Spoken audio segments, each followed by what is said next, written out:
And I'm here with Sydney, and this is BS Astrology. What's up, y'all? We are on episode 10. We are doing March 10th through March 16th. It's eclipse season, y'all. Yeah, we're in, I would say, probably like week 3 of eclipse season, and this is the week where we get the first eclipse in for the year. Yep. And we're really excited about it. It's going to be great. Yeah, it's going to be great. Some of the key points for this is, so we get the total lunar eclipse in Virgo, which is going to be around 23 to 24 degrees of Virgo.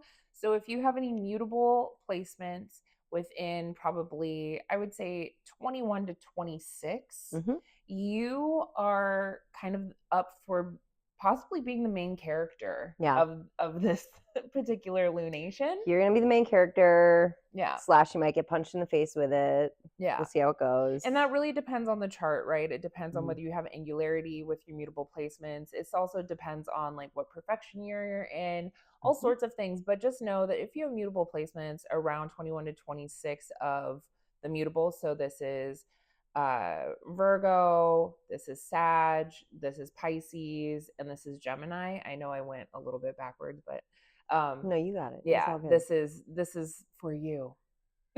I literally just realized it's going to hit my nodes too. Yeah, so this is definitely hitting both of us. So it'll be kind of interesting to maybe potentially kind of reach back in time and be like, what did we say? Yeah. We're going to be listening to our own podcast in a couple weeks. So during this week, we have the moon going from Leo to Libra. So we're in kind of the social moons, I would say. Yep. The moon is back in bounds all week, which we like. Yep. Venus is currently retrograde.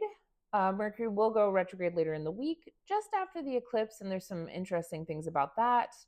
Mars remains out of bounds in Cancer. He is still moving pretty slow, but he's starting to pick up speed. Thank goodness. Yeah. But that out of boundsness still means that there is something quite extraordinary about how Mars is behaving. He's acting a little out of pocket. He's still doing a little bit too much. He's doing the crab walk, going back and forth rather than moving the way Mars likes to move. Neptune is still anaretic, so that's at that critical 29th degree, now separating from the North Node. So something about the vision is now like going forward, trying to get ready for Neptune to enter Aries. And from the secret little ninja situation, we have some contra antisha Monday through Saturday for Venus and Saturn, which I think is important for our eclipse in particular, and also just for the Venus being retrograde right now. Yeah. Okay, so those are just kind of the highlights. Fun. All great things. All great things. And with that, let's jump into Monday the 10th. Yeah, Monday, March 10th. So we're starting out at 6:56 a.m. Pacific time. So this will be right around the time we're all waking up for work. If you're East Coast, you might already be up and moving, but it should still be morning time for you. Yeah. And we're going to have Moon in Leo trining Mercury at 8 degrees. Yep. And the moon is at a critical degree when that trine happens. Yes, it is. And not only that, not only is the moon at a critical degree, Mars and Venus are really hovering around the eclipse degree for the Aries eclipse that will happen in a month. So it'll be, I think potentially there's some sort of information here, some data that kind of gives us a foreshadowing. Just a little teaser trailer. It's like a whisper. It's not even really quite a thing yet, right? But there's something here. And I mean, moon Venus, moon Mercury kind of trine, that feels nice. Yeah. It feels good. For the most part, Moon in Leo really wants it to be all about them. Yep. They want to be in the spotlight. So yeah, I think being in the spotlight with a trine to Mercury, there's definitely going to be a lot of, I don't know. This is like passionate. This is a passionate little trine, right? And whether this goes well really depends on how well you are watching what you say. Mm-hmm. So this could be the sort of thing where in your desire to be noticed or recognized, you speak out of turn and something isn't quite great. And this is just like a fire Mercury problem, right? It's just like foot in mouth, like saying shit before you've thought it through. I think that's actually true of like all of the fire Mercuries. Oh yeah. Honestly. But yeah, and especially with like Moon and Leo, I think it can definitely, as a Mercury in Leo, if I may, there's definitely a lot of assuming that everybody's thinking the way that you're thinking, right? And so that's how you communicate. And then all of a sudden you're kind of slapped in the face with, oh, not everybody thinks about it that way. You're like, how dare you? Yeah, exactly. So, yeah, so it can kind of be that kind of vibe. Again, it's a trine, so it's a little better, I think, with a Leo trine. There can definitely be some like beautification of the way that we're communicating things. It can be a little passionate and poetic for sure. Yeah, and I mean the trine has the what is it? It's the essence of like a Jupiterian type aspect. So there can be the idea of excess or too much. So but it's still pleasant. It's a pleasant aspect. Should you be using it responsibly? So just kind of rock with that for a bit. Yeah. But that moon being at a critical degree, I think that there really is something that tells us about the eclipses that are coming in the future. Yeah, definitely. Yeah. And with Leo, I think it's something, it's telling you something about yourself, and your ego expression for this sure. Could also be like mundanely, this could be about something about children. Yep. Could be about children, sex. Creation, like creating babies, creating art, just creation in general.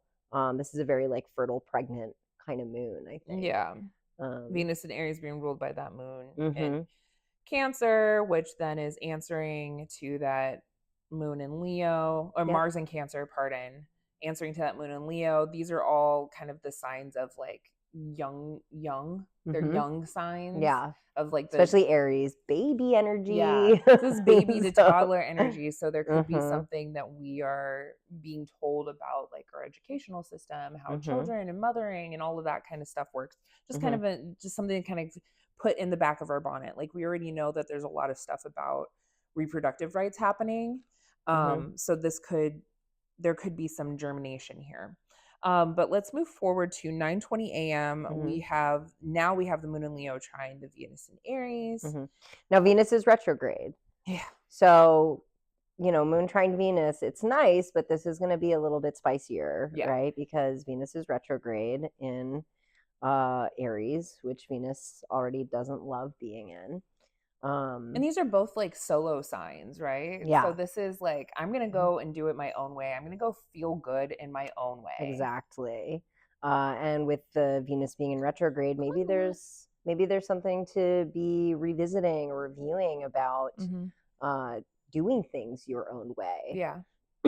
Maybe there's ways that you do need to be prioritizing yourself more, or maybe there's ways in which you are alienating yourself from others. Trying to figure out the ways in which you like ultimately feel good. Yeah. I mean, both of these things being kind of in these solo signs, spicy, not necessarily where they want to be, there's definitely some data here. And again, it's still humming with that Mercury. So we don't necessarily know what is coming out of our mouths, and it might be too quick. It just slips out. Yeah. And goes. And I think you could say something really self-interested or self-serving that can be off-putting for your loved ones potentially. Oh, with these signs? Yeah. And with it's with the trine, you're going to be like, that was fine. Yeah. And you're going to like walk out of the room and everyone's going to be like, what the fuck did that asshole just say? And then find out about it in April during the eclipse. Yeah. Like, you said this and this made me and you're like, whoa, I did not know. God story of my life. Anyway.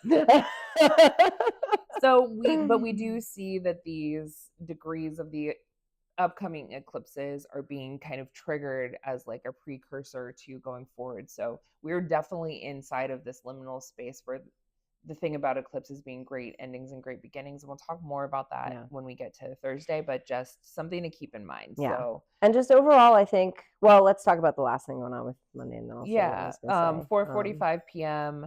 We have that moon in Leo. Lamont, do you want to come sit? Come You're hang being out, very buddy. jingle jangly. You're a jingly boy. Come on. Moon in Leo sextile Jupiter and Gemini at 13 degrees. And that void, of course, begins. Yeah. So again, we've got a sextile to Mercurial Gemini. So I think there's something reinforcing about that trine to Mercury that we saw earlier in the day. Yeah, this is a chatty day. I think it's a chatty day, and I think it's almost, when I see all of these kind of signs, and I don't want to say happy signs because that's not quite right, but all of these, like the trines and the sextiles are like, yeah, today kind of feels good. I'm just going to go and do my thing. I'm going to say what I need to say, and I'm just going to kind of rock out.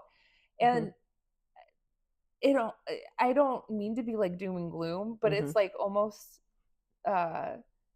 false sense of security. I was gonna say like too good to be true. Yeah. Almost. Yeah. These are signs, and I do think that there is kind of this young like I don't give a fuck kind of energy with these signs. You've got Gemini, you've got Aries, you got Leo. It's like we were talking about, like these are the social signs, the young ones too. The young social signs that are just like, I want to take my top off kind of vibes, it just, a little bit of like a mischievous day almost. Which can be like, funny and silly on a micro level, but on the macro level with everything that's going on, that could be a little concerning. Yeah. And it's like you said, I think we're looking at issues with children, with our education system, with how communication is happening. Sorry if you're hearing that siren right now. And we also, we have some applying aspects that are happening that will like perfect later in the week. So we do like, the sun is very close to Saturn. So like the sun isn't fully getting to like sun out, right? Yeah. He is feeling repressed by like this cold, wet Saturn. That's just like, I'm gonna be a Debbie Downer. Like we gotta check your vision here, buddy. Yeah. And Sid and I were talking about that connection earlier and how it can feel very, we were talking about potentially like religious laws coming into play, and Saturn and Sun together can be a very puritanical kind of rigid kind of connection. And in Pisces being kind of a religious sign, like we still have all of this Pisces energy in the sky. Like, so even though we're talking about these kind of younger, springier, fiery aspects, I think it will probably key more into the intuitive rather than the maybe some action oriented, but definitely more in the intuitive spaces. Also considering that Mars is in Cancer. But I think that's enough for Monday for now. Yeah. Let's move on. The one thing I was going to say about Monday, because I think this is important to know because it's something you said earlier. Just because these whispers are happening with these connections, this is a really good day for you to like journal about what was talked about, what you did, what went on. So you can refer back to it when the actual eclipse happens or immediately after the eclipse.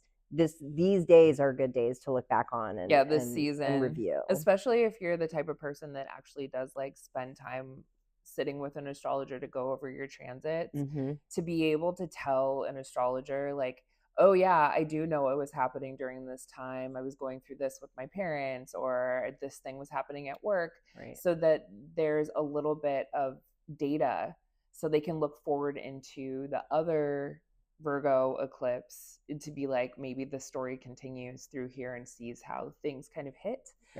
So it's always good I should listen to my own advice. I don't always journal. Sometimes I'm good and often I'm bad, but this is a little... You're a busy guy. It's okay. I know, but thank you for the reminder. We should definitely do it. So start your journals on Monday. Start them. There we go. Let's move to Tuesday. This is March 11th. This is a quiet day. And we don't even have our first real... is it quiet? Because we have the moon square Uranus and Taurus. It does, but that doesn't even happen until the afternoon. Sure. So I was okay. Let's say it's a quiet morning. Yeah, it could Quiet be. morning. It could be. Yeah, because we have the void, of course, in the morning. So again, maybe don't do much of the launching of new things on a Tuesday morning. Nope. You're gonna want to wait until this is after. a good day to stick to your routines or what you've already been working on. Yeah. And then around 1:15, we do have Moon and Leo squaring Uranus and Taurus. So a nice fixed square, which I hate. I hate them every time they happen. Surprise. But also, I just don't have a ton of fixed energy in my chart. Yeah. So when it's this like really rigid kind of thing, I just feel so suffocated by it. This is, it's shock. Yeah. And I think, again, this could be something around the children aspect, Yeah, and so we still have Moon and Leo, so we're still talking about children and creation and fertility, all those kinds of things. Yeah. Squaring Uranus and Taurus, which, as we've talked about with Uranus and Taurus, there's definitely things around resources, and value systems, being challenged here. And there is some reception there too, right? I mean, if you can do reception with outers, but the moon would receive Uranus and Taurus by exaltation. Can you receive an outer? That's something we should research. But stay tuned. We'll let you know next episode. In some ways. But then later on in the day, we have almost 4 p.m. Mercury conjunct Venus in Aries. So they've been doing this dance. They've just kind of been doing this dance for the last couple of days as Mercury has like come up. And this is one of the ways that they're going to conjunct, because there's going to be the retrograde period for Mercury as well.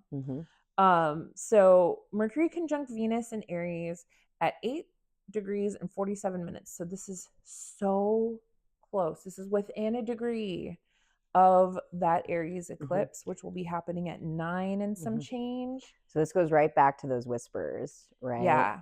I think this is a louder whisper. I think this is, I think this is like a full-on love tap. Yeah. Yep. I think it's a full-on love tap. And I think that's kind of the most significant thing, because again, we don't have a ton of aspects happening on Tuesday. But this one is a big deal, especially thinking toward the end of April. This is a good day, again, to make note, particularly with a Mercury conjunction. I would say pay attention to the conversations you're having with your loved ones, with anybody you're in partnership with, anyone you're close to. Pay attention to those conversations that happen today. Yeah. Because they're going to come up again. And especially because those conversations, whatever it is, whether it's like having to go in your own way, and also I'm remembering right now that Venus, Saturn conjunct Tisha, right? So there's something about cutting, severing, leaving a relationship, leaving a sort of partnership, like something's up here, because that also feeds that South Node in Virgo. Right. Because the ruler is that Mercury in Aries. So it's like maybe sudden conversations, like information, a secret comes out and you're like, I gotta go. I gotta get out of here. I gotta get out of this. Yeah, for sure. And we can talk about this more as we get into the next day with the eclipses and things like that. But overall, this is a week of endings and separations. Yes, for sure. And I think it's a season.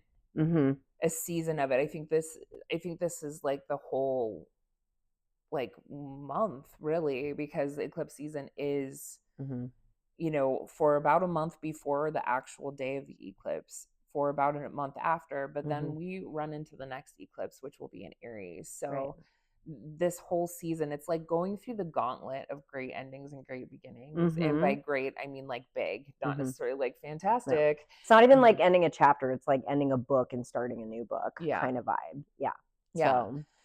So, I think that there's definitely some information here that would potentially feed into and will feed into the eclipse that will happen in April, but also the eclipse that is incoming in the next couple of days. So I think from there, maybe we just move. Let's just move forward. Okay. Yeah. Well, I guess one thing I'm thinking about the macro with Mercury and Aries. We were talking about this right before we started filming, but the thing that's coming to mind is the executive orders that fast and furious. That the dump truck is just like spitting out. That feels very Mercury in Aries, right? He's just like kind of seeing what he can get away with and just kind of spouting things out and moving things as quickly as possible. And so what I'm curious about when we're talking about taking this information and waiting to see what comes of it for end of April is we're seeing just like all this information getting spit out, and he's just, you know, just throwing things against the wall and seeing what's sticking. Let's see what sticks, you know, or let's see what goes through, or let's see how our judicial system kind of handles him doing these executive orders, many of which are actually legal. So that's just kind of like the little macro thing that I wanted to sprinkle onto this Mercury in Aries and the Venus conjunction, all that stuff. Yeah. So yeah, anyway, on to Wednesday, the 12th. So Wednesday, March 12th, now we have the void, of course, ends with that moon entering tummy ache Virgo. Some anxiety.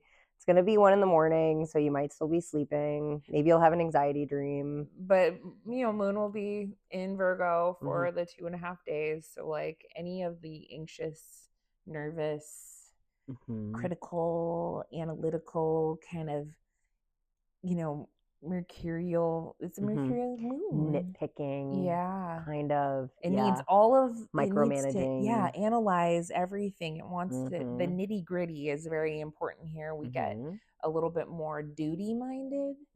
What is our routines? What do we need to do? Not duty like that. Tummy aches. Sorry. Tummy aches. Tummy aches are also related to duties, but anyway. Yeah. But now we have. But that means that, you know, the moon in Cancer, this out of bound moon in Cancer, is now answering to this moon in Virgo. Right. Mars in Cancer. The out of bounds Mars in Cancer. Sorry about that. Is answering to this moon in Virgo. And since, again, this is the sign that the eclipse is going to happen in the next day, I would say Wednesday morning as moon comes into Virgo, this is when we're really going to start edging toward, you know, whatever energy that eclipse is bringing. So yeah, that's happening. But again, that's happening middle of the night, moon entering Virgo, and then 3:28 a.m. Pacific time. Yeah. Super, super early. Sun in Pisces is going to conjunct Saturn, which at 22 degrees. Yeah, I just feel like Wednesday to me feels like a drag, like dour. Yeah. Like, oh man, you know, it feels like Eeyore. Maybe it can even be this like impending feeling, you know, just kind of this like on the edge of, I don't know what's going to happen kind of thing, feeling a little stilted because of that. And a bit pregnant too, right? Because like, you know, now the moon is in the sign that will be opposing the sun. And so it's like this growing, like filling up this big growing boil to like kind of burst, like turning into a whitehead. Bloat. Yeah. Which also works for a moon in Virgo. Yep, for sure. And poor babies. So, you know, if you're feeling a little bit more critical, I would say be really careful of nitpicking, not just yourself, but others. Yeah, especially with Mercury being in Aries and all that stuff. Just don't impulsively say things that are going to put people off. You might think that you're being helpful, but you're probably just pissing somebody off. I'm probably just being an asshole. Yep. It's such a Virgo problem. Virgos are so well-intentioned, but can be such fucking assholes. Coming from a Virgo rising. So we're gonna have to be careful on this. We just want everything to be better. Yeah. For everyone. Yeah. That's all. We just want things to operate systematically, correctly.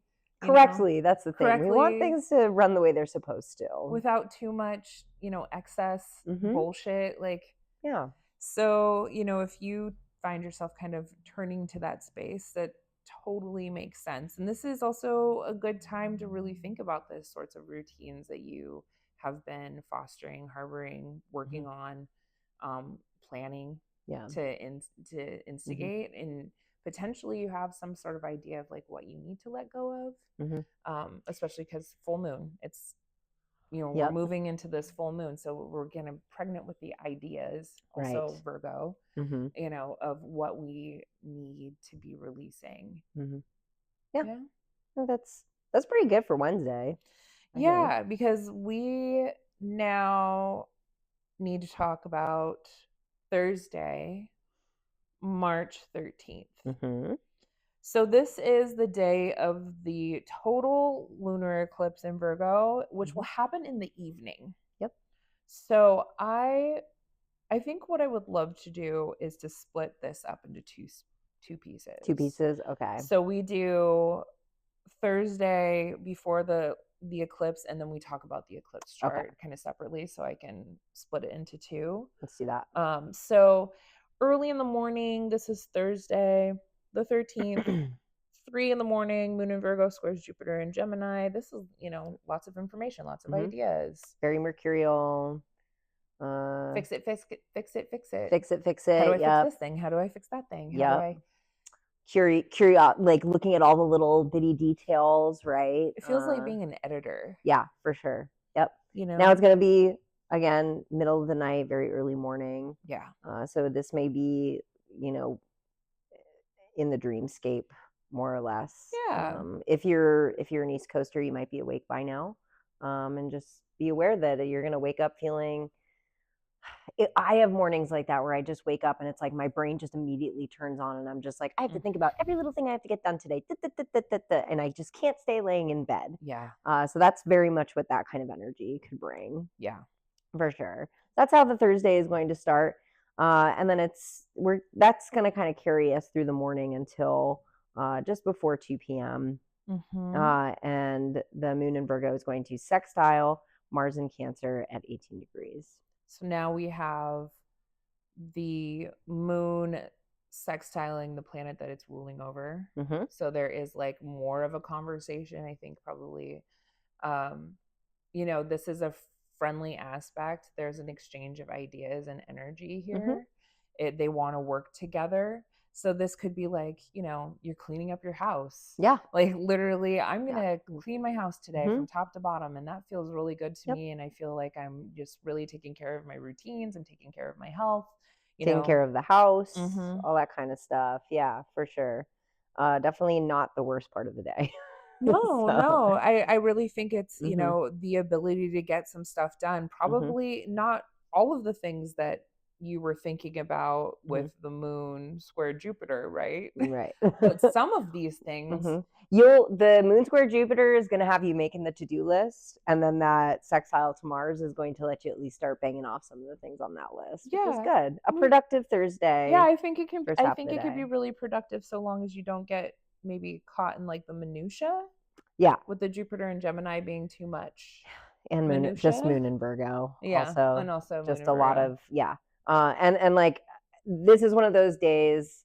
I know some of you mutables have this problem where you make your to-do list and you just made it too long for the day, but you told yourself you're like, I'm going to get all this done today. Yeah. You just don't tell yourself you're going to get it all done that day, right? And don't forget to eat. Yeah. That was actually for me.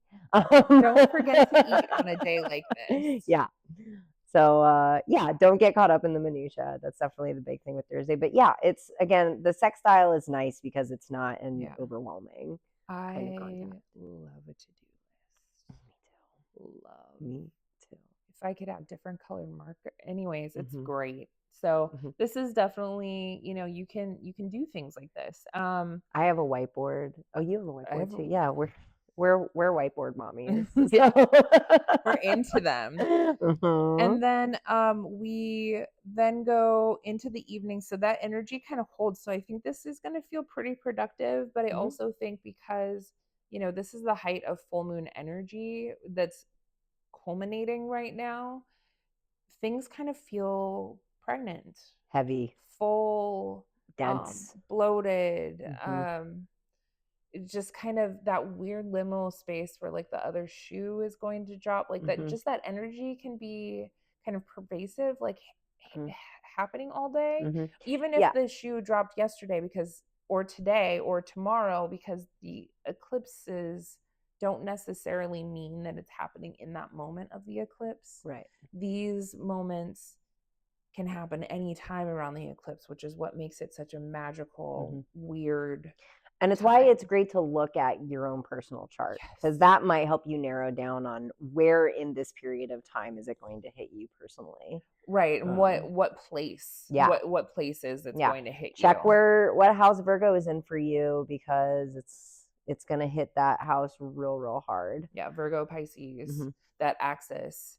There's going to be should be, depending on whether it actually impacts you, should be some sort of release occurring in those houses that ultimately impacts the spaces where Cancer and Leo are in your chart. Yeah.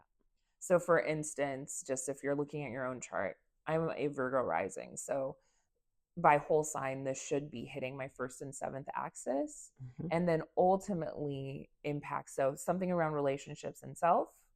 And then what it really does change is something around probably how I operate inside of groups, and also the 12th house stuff about working behind the scenes, isolation, all the furthest recesses of my mind, like some sort of psychic subliminal stuff shift. But so all of these things are happening at once. It's awesome. Well, we'll see. We'll see. I mean, it's hitting both of our charts pretty hard, powerful, hard. So we're both we are such Virgo bitches. I know. And keep in mind, again, we always film these earlier than the week that's actually happening. So right now we're titillated by the possibilities. Yeah, we're a week ahead. Yep. So let's maybe now move into, we have the moon in Virgo opposes Saturn in Pisces. So this hits right just a few hours before the eclipse. Yeah, and it's kind of a crappy like feeling aspect to hit right before moon opposing Saturn. So again, you're talking about like your feelings and your habits and your routines just feeling restricted and limited by Saturn. Oppressed. And this could be oppressed by somebody else. Like you are trying to express your feelings in some sort of way, and someone's like, yo, now's not the time. And you're like, excuse me? Yeah. This can just be feeling kind of down. This can be feeling pretty down in the dumps or depressed. Yeah. Again, it totally depends on where it's happening in your chart, but it could just be like restrictions at work. Like you feel like you can't move forward with a project that you want to do. Yeah. Or the job that you took just didn't pan out the way that you thought it would. This definitely can like be a little bit of a loneliness aspect too, like feeling kind of left out, lonely, set aside from being able to participate. Especially with Saturn and Pisces, there can definitely be this isolation, right? And you could just be sad and want to be alone and self-isolate, but it could also be isolation being imposed upon you. Yeah. Right. So this is kind of the energy that's moving us into the eclipse. The lunar total eclipse in Virgo. Here it is. So the lunar total eclipse in Virgo happens at 23 degrees 56 minutes. Yep. This is at 11:54 p.m. So about midnight. I forgot to look at where this can actually be seen in the world, because that actually does matter. Like in terms of like mundanely what areas this impacts. But let's talk about the chart for the eclipse, because it's pretty fascinating and there's a lot going on. Special eclipse. So we have to remember first and foremost that the eclipses happen because the sun and the moon are close to the lunar nodes. So the nodes become kind of crucial and key with a lunar eclipse. Right. So we know that the south node is in Virgo, and we know that the north node is in Pisces because they're in opposing signs. So that thus means that the rulers of the nodes are important here. Right. There's some information. And in particular for this eclipse, Mercury is stationed to go retrograde at this very moment of the eclipse. So Mercury is very potent. Yeah. And we talked about this before. We're not just talking about how Mercury's will be retrograde. This is stationing retrograde. So it's that pivot point where it's making that turn to start going retrograde. He's like Goku, like, ooh, He just made me think of the Naruto run. Yeah. You know, the like, so he's just very strong and very potent. You know, if you have a stationary chart in a stationary planet in a chart, there's something that planet has to do in that chart. There's something that has to say. Yeah. And so this could be, you know, some sort of big reveal that happens very quickly around the messages that come out, you know, politically in our own lives. Because again, keep in mind it's in Aries, right? It's retrograding in Aries, and that's why it's kind of these fast slingshot kind of information things. Yeah. And it's like it's information that'll come to you faster than you can react to it. I think that's the big thing. Is it's an overwhelming kind of energy because you won't have time to process it. Yeah. And this definitely can involve relationships because Mercury is still very close to Venus within the 3-degree range of being super potent. So that's pulling Venusian things into the Mercury story, into the South Node story, which is around relationships, around, you know, your independence in relationships, the sort of needs that you have around going your own way, doing your own thing, taking your own needs into consideration. You know, this could be asking yourself, like, how do I want to show up in relationship and what do I need? And then trying to set forward and say the things that you need in order to do it. And saying them in healthy ways. Let's hope. But we also have, you know, the moon is with the South Node. So there's something releasing about our habits, our feelings, our emotions in Virgo and tummy ache Virgo. And tummy ache Virgo. So there's some anxiety here. Duties. Yeah.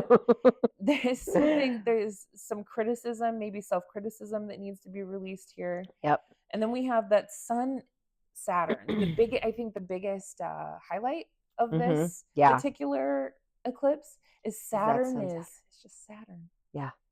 Heavy. It's in Pisces also, so that's Saturn kind of sitting up at the North Node. Yeah. Whereas the lunar eclipse is happening at the South Node. We've got Saturn up at the North Node. So yeah, there's a huge conversation happening here between Virgo and Pisces and the North and the South Node right now. I wonder if there's something, because Pisces can be like the idea of very far away foreigners. I wonder if there's more and new fun restrictions over like things like immigration and like who can come to our country. I think it's absolutely going to be something like that, especially the have you heard about the gold card citizenship? Yes. That we can't even. So if you've got a lot of money, you're welcome to come here. Yeah. There's also something that could be around like our right to express our like religious views. You know, there's because of this Piscean thing having to do with religion. And just to make a point with that, because you can think of it in terms of like religious freedom and religious persecution in terms of like actual religion, but as queers, and I imagine there are some queers who probably watch us, I think it's really important to note the relationship that LGBTQ history and religious persecution, how those two kind of go hand in hand. Absolutely. We're seeing a lot of restrictions on trans rights, on reproductive rights, on homosexual rights. So all in the name of like protecting our homeland. Right. So remember. And protecting children. We have to remember as well that Mars is in a relatively wide trine to Saturn, but it is approaching this trine for the very last time. And we know that things have just kind of been like being cut away, just flowing and cutting and flow, like just this. And even though it's a trine, these are still two malefics that are doing this. So it's down and dirty. I'm saying it's just things have just been cut. More things around our structures have just been cutting away and cutting away and cutting away. So and not introducing much in its place, right? Nothing in its except place. for like authoritarianism. This is like a full coal, and again, and like a full coal as a result of improper bits of data and information and belief, which is that Jupiter and Gemini. Yep. And we have to remember that the Sun and Saturn are now in a new phase. So the Sun having just been limited by Saturn, even though, you know, Saturn's under the beams and all of that, there's like a new way that the Sun feels limited and is going forward with that new information. So we're like, the Sun unencumbered by Saturn in Pisces is like, I am so pregnant with this vision and this like beautiful, you know, all the possibilities of everything, Yep. Sky's the limit. But Saturn goes, no, there's a limit to this. And there's something interesting too about the instability of this, because the Sun and the Moon are so close to the nodes. When there's a planet close to the nodes, it's not stable. No, because the nodes kind of, I would say, distort, blow up, kind of. Well, they're asking us to grow, right? It's asking for growth, and I think it can be very Saturnian in that sense, where wherever you're not growing or wherever you're not acknowledging the need for growth, the nodes are going to amplify that, right? And it also can be the North Node Saturn story can be about new imposed restrictions upon us, right? Like now we're in a new phase, Sun, Saturn in a new phase of restriction, Saturn, with the North Node, which is pushing us forward to our future. We also still need to remember that Saturn and Sun are in that contra antitia, so there's still something about like relationships. Also, like maybe something about the feminine principle. Women. Another thing that's coming to mind just when we're talking about the Virgo Pisces axis is I always kind of refer to that axis as the axis of suffering.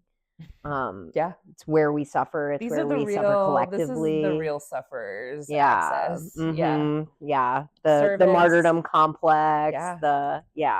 And you know, if there's anything you can say about Pisces, Pisces is so deeply aware of the universal suffering that we all collectively experience, right? And I think that's going to be a huge part of this too, is there's something that's going to come into focus that shows us where we are collectively suffering or where we collectively need to heal. And that's not to say that we're going to heal during this eclipse. It's just going to show us where there's a big gaping open wound, right? So and Virgo also with the healing properties. So I mean, and also, you know, we have Pluto's at 3 degrees, and we haven't talked about Pluto in a bit, but Pluto being ruled by that Saturn. Pluto is also inside of the 3rd degree, where it will retrograde in May. So there's something about this story that speaks to the power structures that we're going to have to go over that territory in the summer as well. And I wrote down some things about the mansions because I thought it was really interesting. So the Sun is in the 28th mansion. There's only 28 mansions of the Moon. So this is a culmination point for the Sun.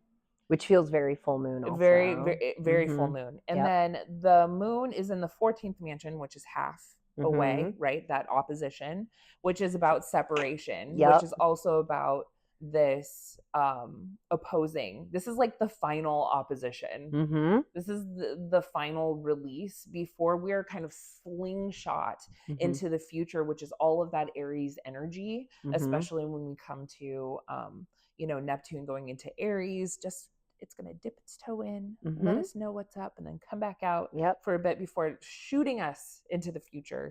But think like a black hole.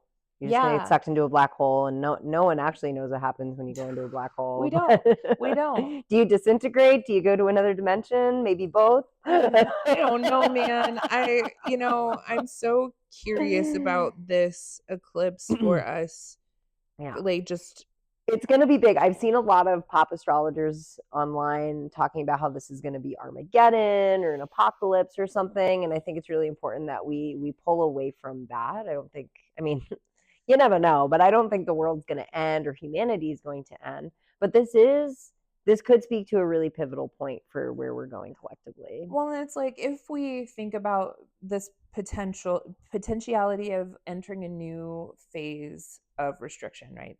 Back to that Sun Saturn kind of situation, pointing us in a direction of our destiny. The North Node in Pisces are the dream that this establishment, especially our government, and also these governments that are all kind of working together in fascism, to move us forward into whatever their vision is. Simultaneously, the people are like, something's not right here. Yeah. You know, and that is that kind of moon in Virgo. Like, I have done the analysis and I'm going to be critical. Something's not the fucking people right are here. critical, right? And this is everybody, right? Because you're seeing the conversation, even among MAGA people, they're starting to be like, I thought we didn't like Russia, but now I guess we do like Russia. You know, I think that there's everyone's confused. Yeah. Right. And the full moon is about awareness. So these things, these ways that the people have been restricted and continue to be restricted, and these new restrictions comes to an awareness where we're all like, actually, this isn't okay.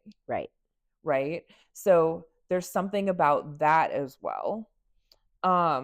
And then let's see, Mercury station. So there's a message, there's some piece of information that is especially potent during this period of time, having to do with that Mars and Cancer things about our homeland. And then there was one other thing. Yeah, I think that's actually a good thing to highlight, just because we haven't talked about it in a few episodes, is that idea of Mars and Cancer having to do with nationalism and homeland security and all those kinds of things. That's kind of the dark side. I like to think of it as the dark side of Cancer, is it can be very, it can be fascist. Straight up, it can be fascist. It can be very nationalistic. Cancer is all about protecting me and mine. So even though Mars is now moving forward again and it's starting to pick up speed, there's still a fundamental debilitation with Mars and Cancer. It's in its fall. It's in its fall. It has fallen down. It is fighting. And so we're really seeing the shadow side of Cancer when it's hanging out on Mars like this, especially it's not being regal, where like if Mars were in Capricorn, you know, he's just very much like this exalted warrior, like knows how to work and do the things that it needs to do. Benevolent leader kind of vibes. Kind of, or like, you know, it's reined in. Its power is kind of reined in. There's a little bit of a cooling off that Saturnian sign of Mars, which is very hot. Whereas like now with Mars and Cancer, we have this hot and moist, steamy space. Duties.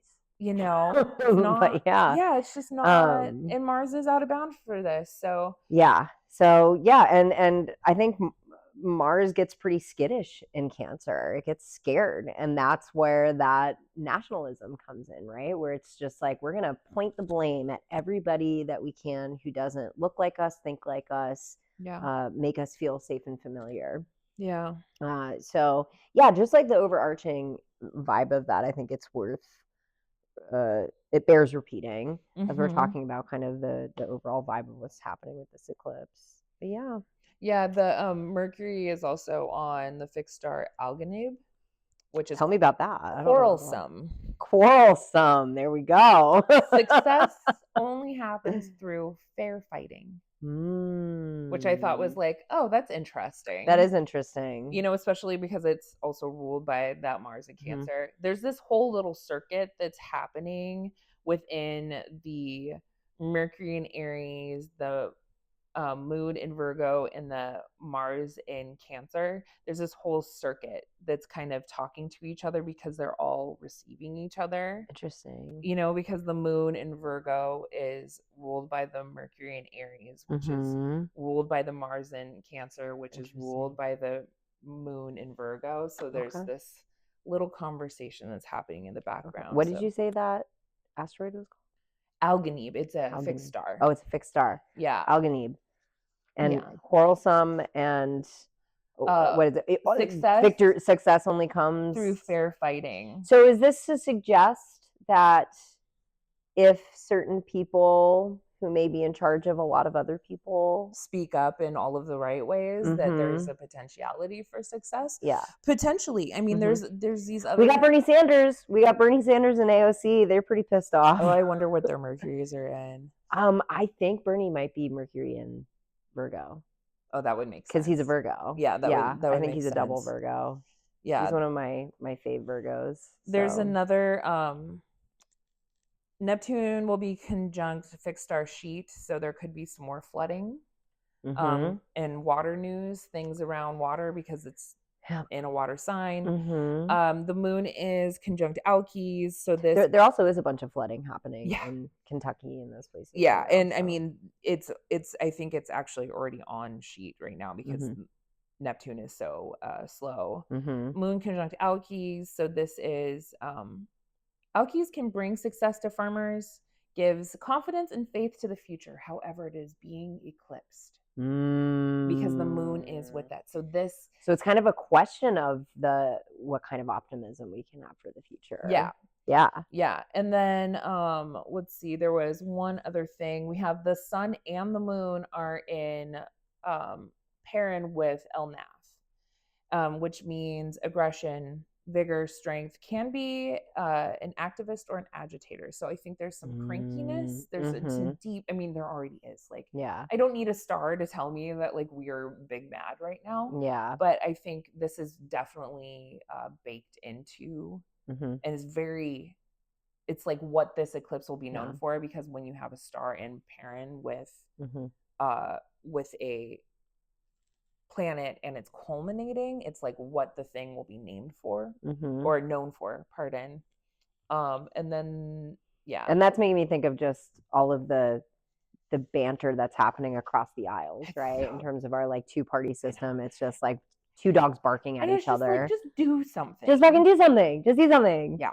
And that's why I wanted to refer specifically to people like Bernie Sanders, who is like one of the only people, and he's not even a Democrat. So you can't even, he's just one of the only ones out there being like, this is a fascist, authoritarian coup. It's wild. So I think from that, just kind of hedge your bets. For other things around eclipse work, unless you're a very experienced witch, we don't fuck with this energy. No. But there's so much, you don't have to fuck with it because it's going to fuck with you no matter what. Yeah, we just you have to let the cards fall where they may. So do not do manifestation work. Yeah. Do not do tarot readings. Don't go out and stare at the moon, damn it. Are you one of the baleful rave people? Yeah. I stay inside. Yeah, I tend to stay inside. I tend to think of eclipses as a time to be contemplative about the things that are occurring in life, to know that because we're in a fated period of time, that these stories and arc lines have to do with our destiny moving forward. So it's like almost just trying to be really conscious and present inside of the timeline. Right. So don't do your magic. And here's don't the thing, charge your crystals. I'm not saying that like the sky is gonna don't charge your crystals. That's gonna just no moon water. It's way too pregnant anyway. You're just gonna be like stuffing your crystals with just it's not diluted enough. It's kind of like trying to clean with super concentrated cleaner. It just feels like flooded. Yeah, it's like not in the great. bad way. Super and then you're going to give yourself upper respiratory problems because you didn't dilute the cleaner, like that kind of crap, which also feels very eclipse Virgo, to use a cleaning metaphor. But that's true. But yeah, and like that's the thing, is it's not like you're going to die or anything if you do it. Just know that if you are making the choice to do magic or manifestation work during this time, things are just there's just a chance that things are going to affect you really potently in a way that you're not prepared for. I mean, I had a client ask me if they should go on a journey. On the eclipse? Yeah. What did you say? I mean, I said I wouldn't do it. But, obviously it's like if the vibes are what the vibes are, I think there's a time, this also has to do with intuition, right? Because of the Pisces stuff. So I was just like, follow your intuition. I wouldn't do it. Yeah. But I'm not you. And that's the thing is like maybe you are a masochist, or maybe you are just really looking to have a crazy good time and you want this to just like punch you in the face repeatedly. Go for it. Just know that it's going to be really, whatever effects you get from any magic work you do, it's going to be ultra potent, ultra concentrated, but also unstable. You have to remember the nodes are involved here, and there's an instability with planets at the nodes. Yeah, there just is. Yeah, so you're also not going to get the effects that you're intending to. Yeah, it's like, right? Oh, I wanted A, but I got like A Q 0.5. Yeah. And that's not quite. I got the color purple. Yeah. Like I wanted red, but like now I have this weird pink and it's not quite right. So yeah. Okay, so do you think I should wait? When do you think I should paint my apartment? Oh, I don't think that's a big deal.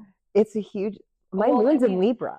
Okay. How dare you? Okay. Well, that means everything to me. We'll look at it. Sorry, we'll talk about that. We'll look at it. The reason is I have 5 different paints on my wall right now, shit. And when I'm at home, I'm having a existential crisis over what color my apartment should be.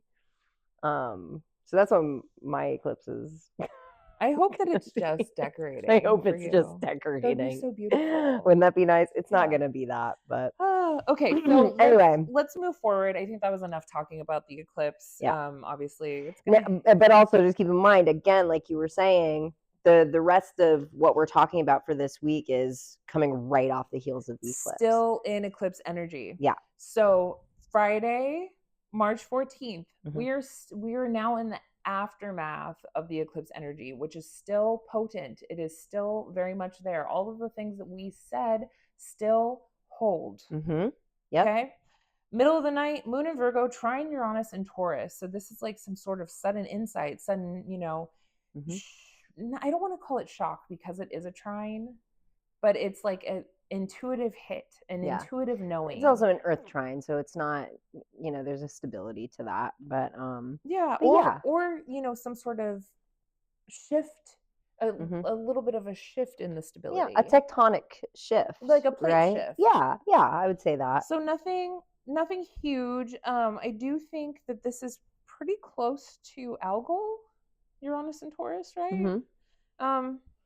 Pretty close. So that might not be great. I'll think about that later. So then we go a little bit more into the early morning. This is about 2:15 in the morning. Sun in Pisces, sextile Uranus and Taurus. So like first the moon, the feeling, the intuition, and then the sun, the ego, the creativity comes in sextiles Uranus. So like now it's like, I'm going to do this new exciting thing.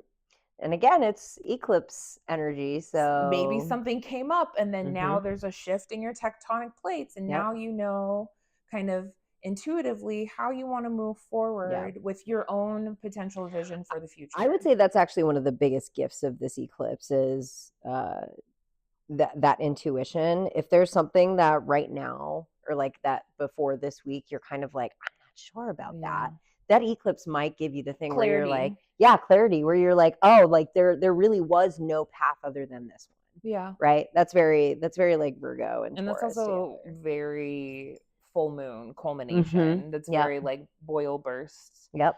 So then we have at 10:47 a.m. Moon in Virgo opposes Neptune in Pisces. Can you not do that? That's really loud and it sounds kind of creepy in microphones. I love you so much. Yeah, I love you. Thank you. He's active today. Yeah, he's very. I wonder where his chart's activated. Yeah, I wish I would do anything. I would. Dude, it's life-changing. I know my dog's birth chart. This is the first time I've ever known a pet's birth chart. You want to come sit? She's. Oh man. Ooh, I wonder what this eclipse is going to be like for Betty. She's a moon and rising Virgo. I hope you're okay. She's gonna be fine. She's gonna be fine. But anyway, so back to this. Moon Neptune in Pisces, so this can be emotional confusion. This can feel all of a sudden disillusion with like maybe the choice you've made, or it's just like that this is the choice you had to make, but it doesn't necessarily you kind of can't align it emotionally. Yeah. It's kind of like when we were talking about quitting smoking and how you never really make that emotional connection of wanting to quit. You just do it. I mean, some people do, but I think it's because they have like kids or like a parent died or something. Yeah. Or like for air placements that don't have that, you're just No. like, why would I stop? Yeah. We're like, but this is fun. Yeah. But Moon Neptune oppositions can feel like not being understood by other people. Feeling emotionally misunderstood by people, for sure. Yep. Or it's also can be an intuition, but not all of the intuitions are correct intuitions. Right. Yep. Yeah, this can, again, because we're talking about with Neptune, the other side of it is delusions. So just checking yourself and making sure that you're emotionally sure where you want to be. I would say also, I don't know, I keep on being anoretic. Yeah. I don't know. I just keep thinking about this sense. I really get this sense from the Virgo Taurus trine happening there, where it's like there is like a clarity and a path that you have to go in. But I think that Moon Neptune opposition could also be just other people not getting that why that had to be the choice for you. Yeah. And feeling a little bit alienated because of that. That makes sense. Especially with Moon still being in Virgo, responsibility and all that crap. Duty. So, duties. It's my duty to go this way. And like Neptune's like, but why? But why? Come be in the ocean with me. Or like, what a drag, you know? One of those things where you have to be like really sure about the choices you're making, because everyone around you is going to be like, I don't get why you did that. Kind of thing. Yeah. And with that, the criticalness of that Moon opposition, the 29th degree. So it's like maybe now or never. And then at noon, Moon enters Libra. Air Moon needing to connect, needing to socialize. Which is it's a little bit of a sad time for Moon to go into Libra, just because it's coming right off of that Moon Neptune opposition. Libra wants to feel connected and understood, and maybe it wasn't feeling that so much. No, not in Virgo. So well, and also not with the opposition to Neptune. So I also wonder if like not right after, later on the day. So as soon as the Moon enters Libra, it is already in an applying trine to Pluto, and so there's a again depth deepening. Some sort of call to eliminate the like needing to feel accepted. Yeah. If there's anything to Libra's shadow side, it's definitely just like trying to conform to meet other people's expectations. There's also the codependency with the Moon in Libra too. And so like when all of these things, including whenever there's some sort of full moon, this is relational because it's having to do with an opposition, me versus you, us versus them, home versus work, like whatever that is. There could be something around needing to eliminate codependency upon the other thing that you've relied on for so long, potentially. And this can also just deepen the need to connect with others at this time. Yeah, absolutely. And keep in mind, we still have like a lot of Aries energy happening in other planets at this time. So there's definitely, I think this Moon in Libra is going to be a little uncomfortable.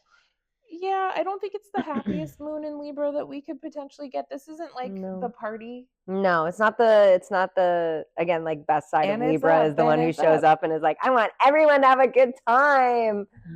Even though Moon in Libra always wants that, this may not. Again, with that trine to Pluto, there could be a need to sort of transmute what that has meant for Libra. And again, just think about wherever Libra is in your chart, that's where that's definitely where you can be the most balanced and the most sociable. But it can also be where I don't know if I agree with that, because that's my second house. Oh, honey. Well, it's your Saturn too. So my Saturn Pluto conjunction. Yep. Super fun. Super cool. But yeah, so I think the biggest shining star of this kind of coming down, trying to come down from the lunar eclipse vibes is now we have Mercury is now stationed retrograde until April 7th. So now we have Venus retrograde and we have Mars retrograde. I mean, not Mars, Mercury.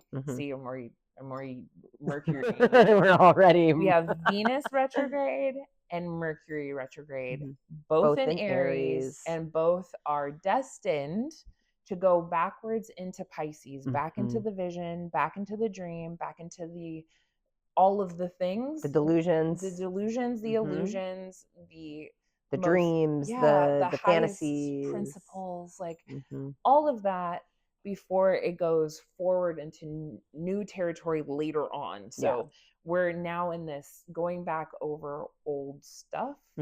Yep. Reconsidering, I think, is a big thing about this too, because the mental planet with the valuing planet, this is a reconsideration. Yeah. And keep in mind, Mercury has been moving forward in Aries up until this point. And again, Aries is impulsive and it's just like, let's just make a choice and go with it. Yeah. So when you retrograde in that sign, especially as it's moving back into Pisces. Can I take back that thing I said? Yeah. I did not mean to say that. Correct. It's like, oopsies, I was impulsive about that, wasn't I? Yeah. This is definitely, I think, more than any time to be very careful. And like, as you were talking about in our conversation off camera, you're talking about buying a car. Yeah, I gotta buy a car soon. So fascinating. You know, the planet of money and the planet of vehicles. That's what I'm saying is I am so scared. But it's going to be a secondhand vehicle. Yep. So like that's actually, it could be all right. Like one of the things that I've been told by my mentor, and also like in learning things around like horary, right, is if a planet is retrograde that has to do with property, it could mean that it's like old or secondhand. It's not necessarily like, don't buy new things right now. Like, no, this is like, I couldn't afford to even if I wanted to. Right. But like, don't buy new things right now. Right. This could be a time where you're like going into your closet seeing, oh, what can I reuse and what can I donate? And like going over all of the old stuff. So, and I'll make this story brief just to give you a background on my car situation, because this could be helpful when we're talking about retrograde situations. When I bought the car that I have now, Mercury was retrograde. And I was just in a desperate situation. I was running my own business and having a car was imperative, and my car unexpectedly died. And so I had to just turn around and buy something really fast. I got COVID at the time that I was getting ready to buy this car. And there was definitely something in my brain that was like, maybe the universe is telling me not to buy this car. Because it's a big minivan that I bought for my business. Less than a year later, I ended up closing that business and getting ready to move out here. Oh, wow. And so I didn't need, and now I have this huge car that just is like a gas guzzler, and it did get me out here, which is great. But it got Betty out and here. It got Betty out here, but now that I'm girl. here, she's my big girl. She's 130 pounds. So I did need it to get out here, but now that I'm out here, it's just costing me a ton of money in gas and it's falling apart.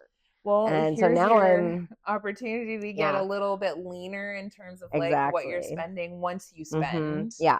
And so that's what I'm thinking is maybe this retrograde is a good time to go back and revisit what was happening then and say, okay, like I'm not as desperate for this kind of material need as I was then. And also like with like Aries being the sign, like I think of, when I think about like what your potential car would be for me, I think like a little bit faster, right? Because Aries. Oh, absolutely. Not a van, a little bit smaller. Also, like kind of the Aries like pocket rocket. That's kind of what I'm thinking. That's funny because I was actually thinking how fun it would be, and I'm seeing a ton of them online. Convertibles, like older convertibles, and then I could get Betty Glass with little goggles. Oh my god! And we can drive around Oakland. Ridiculous. More on this later. If I end up going with it, I'll post a picture to socials. But but we're now, again, Mercury's retrograde, so reread contracts, really make sure that you are going over, the types of conversations you need to have, writing down the bullet points of the points you're trying to hit in a conversation, in important conversations, especially to make sure you're not glossing over anything. Mercury and Aries could have a potential to gloss over things. Yeah, just to for get sure. da da da da, and then not really Maybe even care about if you're the going details. into an important conversation, you're going into it, just take some notes real quick. Take some notes. Make sure this you don't is forget a anything. Great time to take notes. Yeah, in general. About the conversations you're having, about like if your boss tells you to do something. Right. Like, because again, this goes back to a lot of this is going to be revisited during the next eclipse at the end of April. Yeah. So there's just a lot of reasons to be clocking what you're doing. Mercury is stationed retrograde on the degree of the eclipse that happens in April 29th. There's some juice here that tells us about a month from now. So again, this is a time to be aware, and to be forewarned is to be forearmed, right? Yeah, I said that right. Yep, you did. You got it. So, these very pregnant spaces of eclipses are trying to course correct us. At least that's kind of how I've understood eclipses to be. They're not always comfortable, and they're not always good in terms of the type of beginnings and endings that could happen in your life. You could have been very key to hold on to a certain aspect of your life operating the way it was, and it's kind of ripped away from you. But what eclipses do is that they kind of it's like if you're running down the street, it's like if a guardian angel were to pick you up and place you on another street, and it's like, actually here. Yep. It's disorienting. And you're like, but I love that street. That street was great. All my friends were there. And you're like, but now I'm on this street. I had a horrible fight, and now I lost all my friends. I lost whatever. But it's just very much like boop, boop. Yep. Here.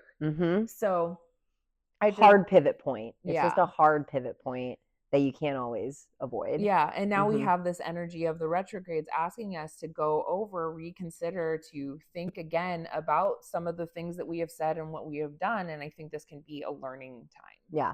It can be a great time to look back on what you thought was really ideal. Again, you're using your street analogy, all my friends lived on that street, and you might find once you're on this new street, all of a sudden those friends maybe turned out to be not as good of friends as you thought they were, or you were just kind of living in this. Listen, I've had an eclipse season completely reorient my life, where I was very much, I thought that all of the people that I were around were the people that I was very much going to be spending a lot of longer of my life with, and then come to find out a lot of those people didn't have a backbone. Yeah. And it was really quite shocking when everything happened, how it happened, to just go, oh, these people do not need to be a part of my life. Everything fell away. But there's something to looking back now, years later, and going, oh, that even though that was incredibly painful and extremely traumatic, it was for my highest good. And I am such a better person, and I'm surrounded by so many better people now than I could have ever imagined had I stayed on that path. Yeah. So there's light at the end of the tunnel, maybe. I say yes. I say definitively yes. You just have to have the patience to get through the lesson. You just gotta hold on. You just gotta hold on. Yeah.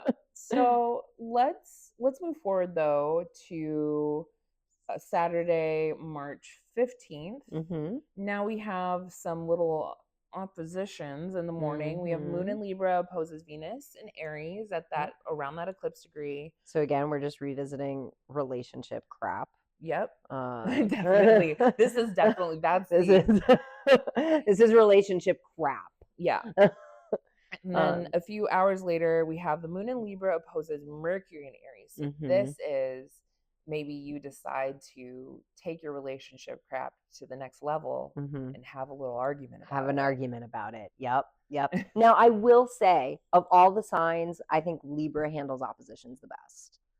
Yeah, because I think it's the scales. Yeah, right? I always think of a teeter-totter whenever I think of Libra, and the scales. Certainly, I've watched a lot of my Libra placement friends, when it's like the personals, like the moon and Mhm. Venus and stuff like that, not so much like Saturn and Jupiter, but like Mhm. the closer planets, Mercury, Mhm. is that they have a tendency to be a little flippy floppy. Yep. Mhm. And so I feel like while they can handle the verbal sparring, it also feels like maybe something doesn't really get resolved Yeah, because it's not super because genuine, it's not right? super genuine, And they and just it's want to like end the conflict as quickly as they're like, possible. sure, And I'll they're going to say say whatever you want to hear. exactly. Yeah. I'll just Yeah. say what you want, and Mhm. it doesn't matter. So this doesn't feel like a ending an Yeah. ending argument. In fact, because it's at again around the degrees of that solar eclipse, it's like maybe this argument is revisited again in a month. Yep. So just note that. Yeah. Yeah. And you're absolutely right.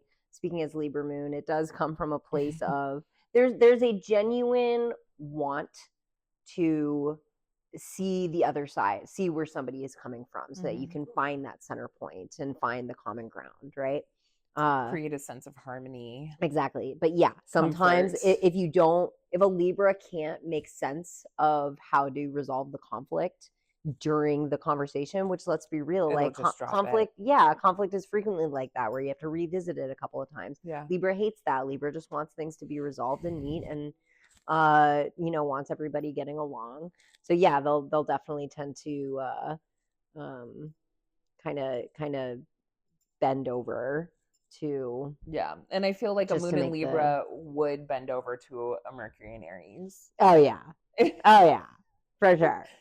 That hurt. Yeah. And I don't want to do this anymore. I'm Mm-hmm. out. Okay, Yeah. bye. Okay, bye. So just, keeping that in mind, that's kind of the energy that we have like in the morning. It's a bit, I think it's just spicy. Yeah. It's air and it's fire. So it's definitely Arguments spicy. with loved ones. That's how we're starting the day. Yeah. And then later on in the afternoon, we get that moon in Libra, trine Jupiter and Gemini. Now ideas are flowing.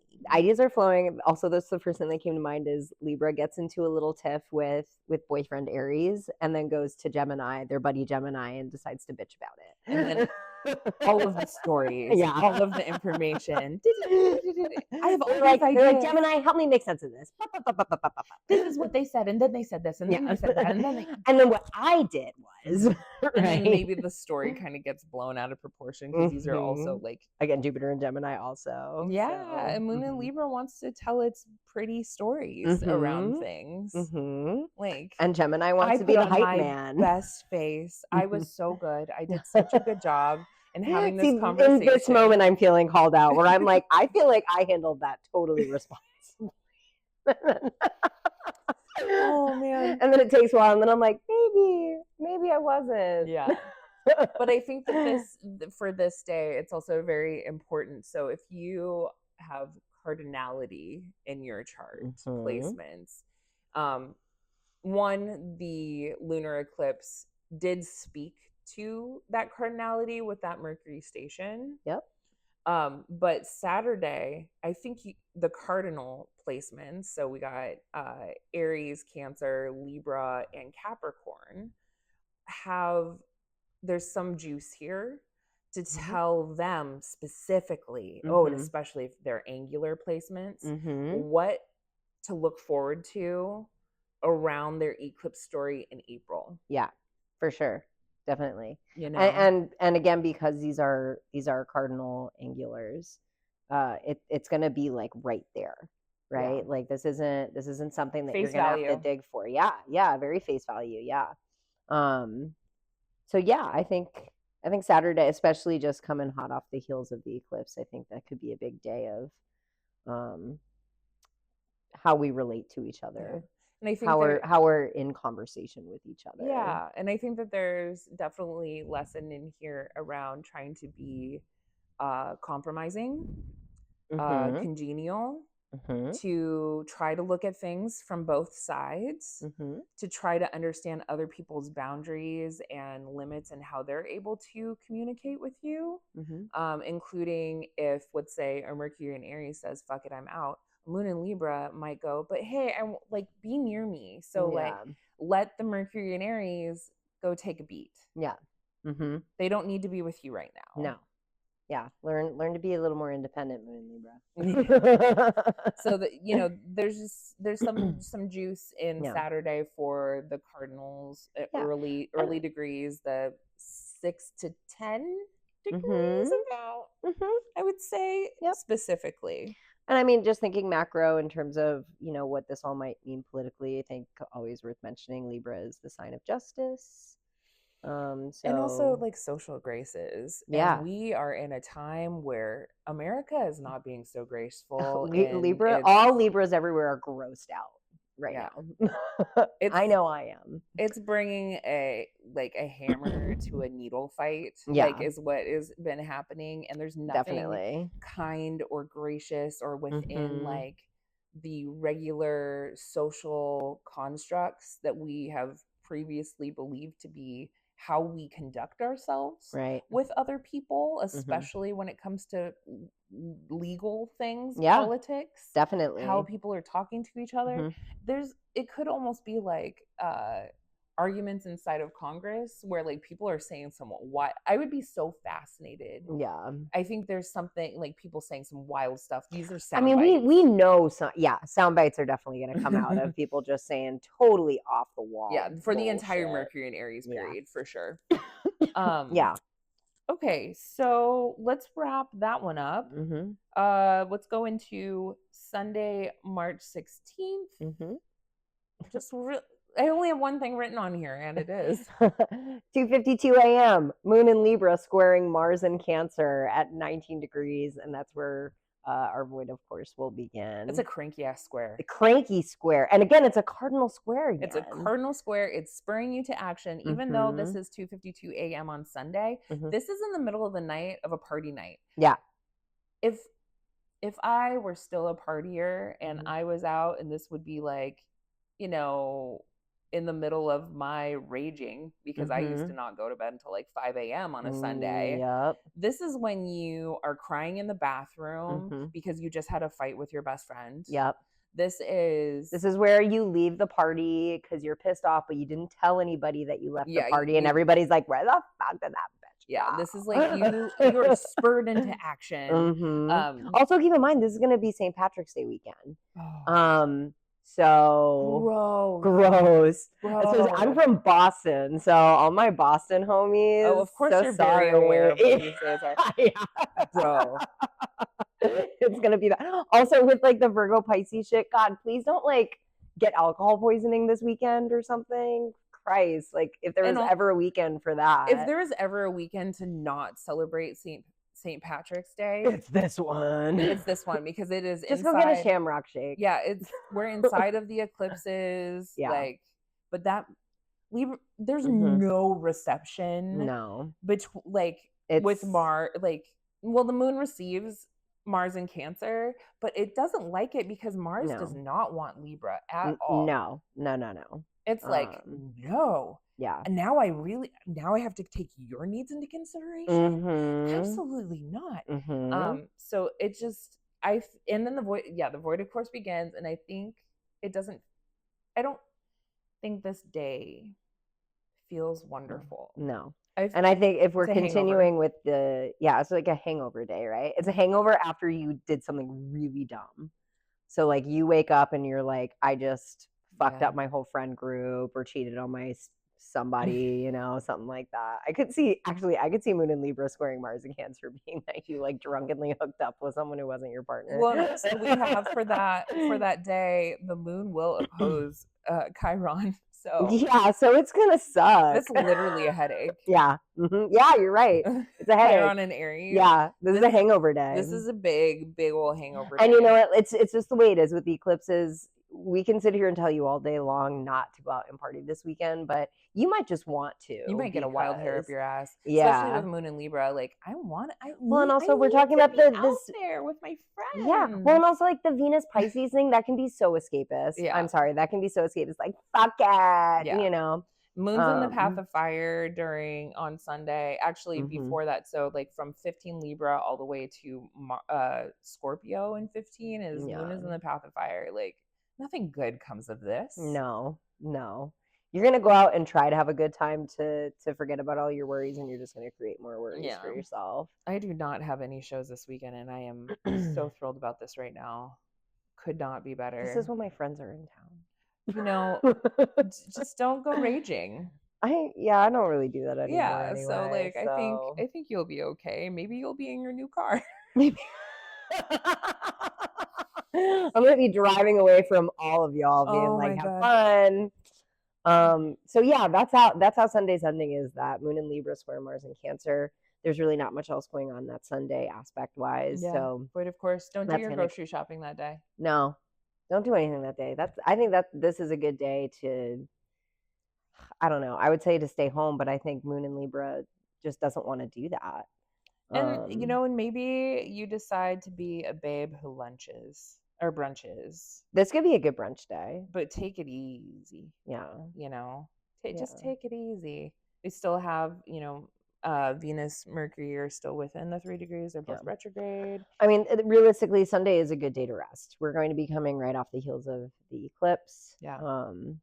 You're probably not going to feel good no matter what. Even if you're not a drinker, even if you don't go out, that square still remains. Mm-hmm. So there's going to be some discomfort between. I do see this a lot as like wanting to go out and be social, but versus and I just being homey. And later on in that day we do have the moon will quincunx the sun. That that's doesn't feel great. No. It's feeling a little out of sorts. So I don't necessarily think that this is the day where you're gonna feel super good about stuff. No. So just again, take it easy. Yeah. Wrap yourself up in a blanket. Yeah. I don't know, watch Friends or something. I'm just trying to think of how to make Moon and Libra happy here. Yeah. There's just like, little. Yeah. So that's how Sunday ends.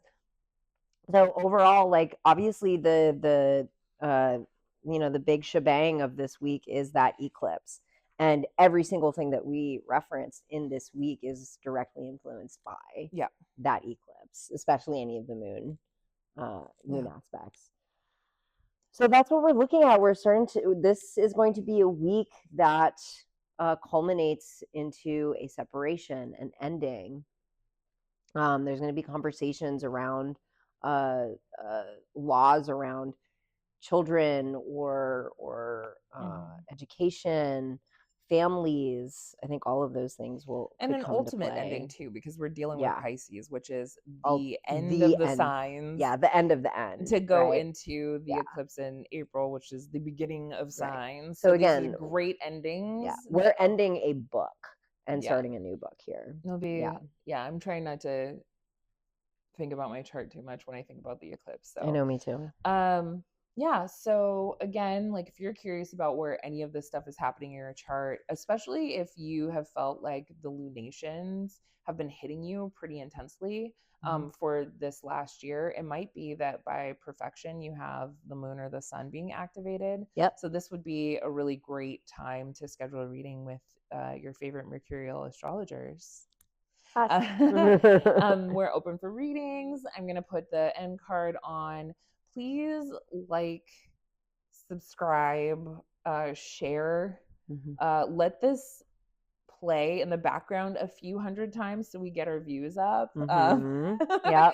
We're small but mighty. And so thank you for hanging out with us, and happy eclipse. Happy eclipse. It's going to be exciting no matter what. I hope you hate comfort and love excitement. All right, y'all. Peace. All right. Bye, guys.